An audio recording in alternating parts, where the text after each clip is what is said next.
Tem o capítulo 20, é isso, né? O capítulo 20 do Tao Te Ching, quer mostrar? Vou colocar aqui. O Tao Te Ching é um livro de sabedoria chinês, né?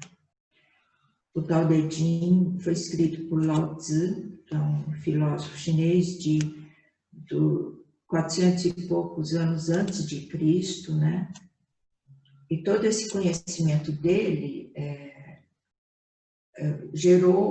originou o taoísmo, que surgiu nos anos 100 e pouco depois de Cristo.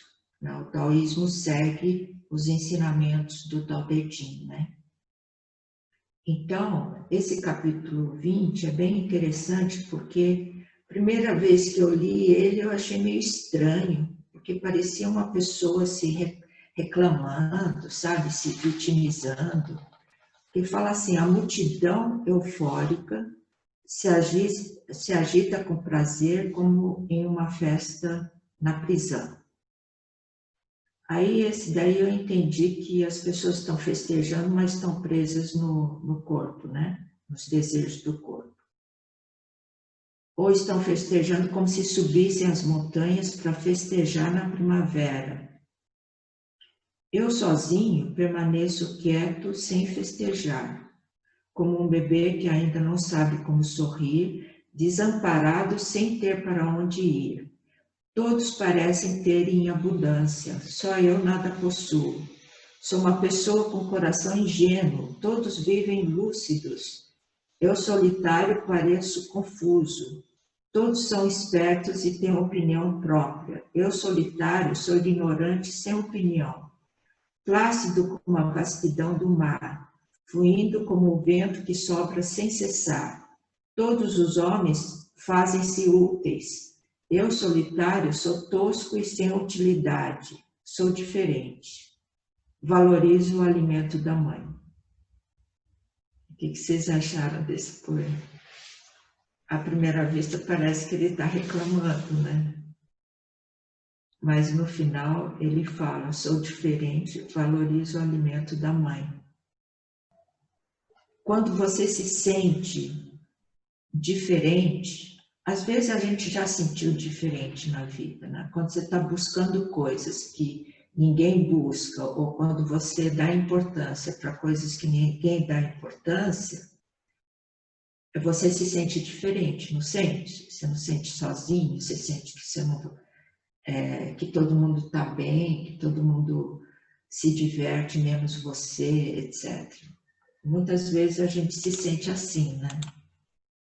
Mas aí o Tao Te Ching está falando que quando você se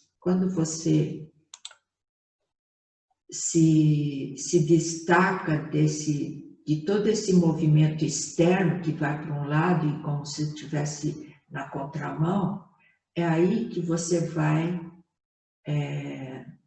se alimentar da mãe. O que é se alimentar da mãe? É você se alimentar daquela essência pré-natal que você recebeu da natureza, que você recebeu da sua mãe, ainda no útero, né, da sua mãe, que fica aqui, abaixo do umbigo. O útero da mãe você recebe pelo umbigo, né? Mas aí, quando você nasce, ainda fica aquela essência pré-natal abaixo do umbigo, que a gente fala que é a essência pré-natal. E você se alimenta dessa essência quando você não está assim, quando você está só, quando você está na contramão das coisas, quando você está dando importância para coisas que ninguém dá importância, sabe? E também tem uma arte da solidão, né? A gente sente sozinho, a gente já sentiu sozinho por causa dessas coisas, né? De se sentir diferente, né? Mas aí mesmo que você se conecta com o mais profundo da essência, né? E isso tem uma parte que eu acho interessante também, que aparece como todos os homens fazem-se úteis. E geralmente a gente está numa atividade e em relação o tempo todo, né, com essa utilidade. Aí eu, solitário, sou tosco e sem utilidade. Que parece que a gente também não tem muito esses lugares dessa conexão com essa essência que você comentou, porque a gente está querendo ser útil e ativo o tempo todo, ou para fora, para o outro, ou querendo, né, algo que talvez essa é uma parte que me toca também desse. Perfeito. Mas tem. Aí tem outras coisas que eu refleti, que é o seguinte: a sua força que atrai o sutil, né? Por exemplo, eu tô fazendo treinamento perfumado. Qual que é essa força que vai atrair todo esse sutil que eu não enxergo, né? Toda essa compaixão, toda essa misericórdia, tudo isso que são as palavras de Buda, né? Essa força é o amor, né? Amor com A grande, porque amor não é a gravidade, que é a força que atrai o denso. Então, por exemplo, eu, como corpo denso, se eu me atraio por outro corpo denso, uma atração mais sensual, por exemplo, essa é a força de gravidade. Porque na física a gente sabe que massa atrai massa, né? Mas a alma que atrai o sutil, as almas se comunicam pelo amor.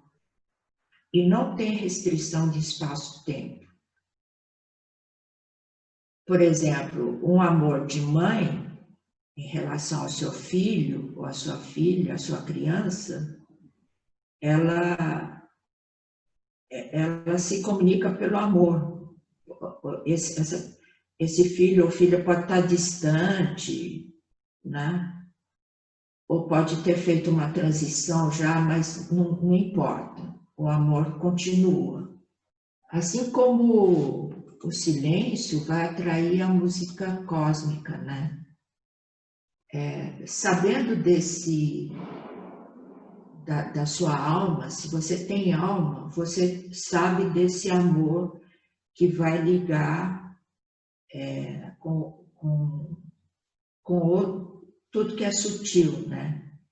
Então, o sofrimento e a angústia da solidão está no corpo, porque é um corpo mais denso, que é carente, que pode ser carente, que tem essa sensação de não pertencimento, é o corpo que tem os seus desejos, né? Então sofre da solidão. Mas, se você tem alma, essa alma não sofre de solidão, porque é outra história, né? A alma. Ele não tem carência, né? Então, é a nossa parte que não tem carência. Mas a gente tem os dois. Às vezes me angustia a solidão, né? Me angustia essa sensação de carência.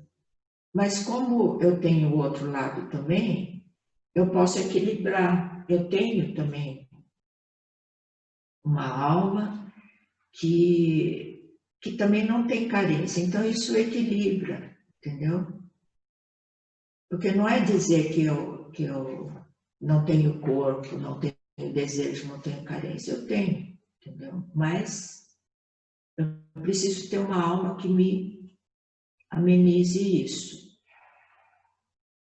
E a partir da solidão que eu consigo acessá-la também, né? Solidão, assim, não necessariamente estar sozinho, mas a partir dessa pausa, desse silêncio, eu consigo acessar essa fonte. Essa fonte. Para conseguir manifestar isso, né? As minhas ações. Então, por exemplo, quando me toma uma angústia muito grande, eu vou ter recurso Eu faço Daoyin, ou se tiver outras práticas que as pessoas sabem, outras práticas de yoga, né? Mindfulness, sei lá, eutonia. Então, isso vai direto para a alma, o Qigong, entende? Isso vai trazer o meu corpo esquecido, que é esse corpo sutil, que é a alma. Através de um ritual. Através de um ritual.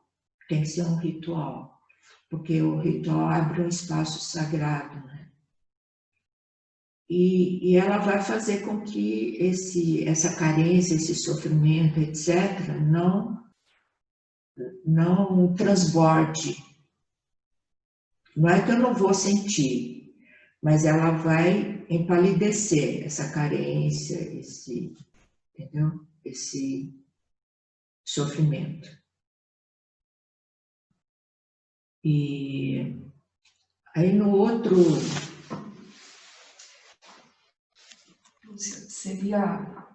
Essa solidão seria tomar contato com o vazio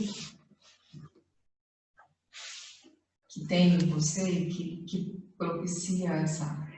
Eu diria até dizer que a solidão, você toma contato com a sua alma, né? Com o seu corpo de ti, com essa circulação que não tem carência, né? É claro que quando você toma contato com o seu corpo de ti, ele vai, assim, praticamente circular melhor, não vai bloquear, esse corpo de ti vai circular melhor, e isso vai favorecer o coração a estar mais tranquilo, entendeu? Ou quando eu vou me preparar para fazer um qigong ou para fazer qualquer coisa assim que seja um ritual, mesmo que seja acender um incenso para colocar lá no incensário, ou mesmo preparar uma comida, que é um ritual, né, para preparar a comida. Então, todos esses rituais, eles abrem um espaço, né, que vai contrabalançar essa minha carência. Não é que a carência não existe. Desde que nós estamos encarnados, a carência vai existir, né? Ela existe, mas esses rituais me põem em contato com um outro lado meu que não tem carência, que é esse corpo de ti, que é essa alma, né? E o que vai me pôr em contato? São os rituais. E o que é um ritual? É uma coisa que eu faço e que é muito simples, não é para eu ganhar dinheiro, não é para, sabe, não é nada disso, é um ritual. Que é inútil. Que é inútil. Eu falei essa palavra porque tem no poema, né, do Dao De Jing, da utilidade de aquilo que não é exatamente a forma, o que é feito, mas a atitude, qual é a presença e a intenção que eu estou colocando, né, nessa ação. O Danilo está com a mão levantada. Oi, Danilo. Você fica à vontade, Danilo, se você quiser se manifestar para a gente poder encaminhar para o treinamento perfumado também, falar um pouquinho dessa prática. Sim, na verdade, ontem mesmo eu li eu queria só, sobre a solidão, colocar duas coisinhas, que ontem eu estava lendo um livro, um livro bem curtinho do Walter Ugumãe, ele se chama O Paraíso São os Outros, né? Que vai um pouco na contramão disso tudo que está se falando com relação à solidão, né? E aí, num certo trecho, ele fala assim, né, que mães, pais, filhos, outra família e amigos, todas as pessoas são a felicidade de alguém. A solidão é uma perda de sentido que faz pouca coisa valer a pena. Na solidão só vale a pena tentar encontrar alguém. O resto é tristeza. A tristeza a gente respeita e deita fora, joga fora, né, no português de Portugal. A tristeza a gente respeita e, na primeira oportunidade, joga fora. É como algo descartável, precisando de usar, mas não é bom ficar guardado, né? Então, só para fazer um contraponto, e aí eu vi tem uma frase do Schopenhauer, né, que fala, que na verdade confirma isso tudo que você tinha falado antes, né? Que ele fala assim, que quem, portanto, não ama a solidão, também não ama a liberdade. Apenas quando se está só é que se está livre.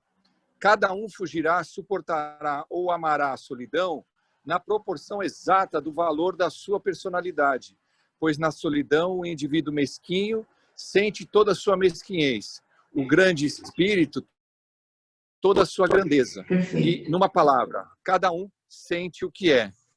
Mostrando aí dois lados da mesma coisa, quer dizer, eu acho que o Walter Hugo Mãe fala um pouco assim da importância da gente compartilhar, né, da gente ter com quem compartilhar, porque às vezes uma coisa é a solidão, a outra coisa é a solitude, né?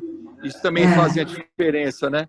Quando você cai na solidão, ela pode te levar para a tristeza, para o abandono, mas a solitude não. A solitude é um encontro consigo e tal. Então, eu acho que talvez também às vezes a gente confunde essas duas coisas, né?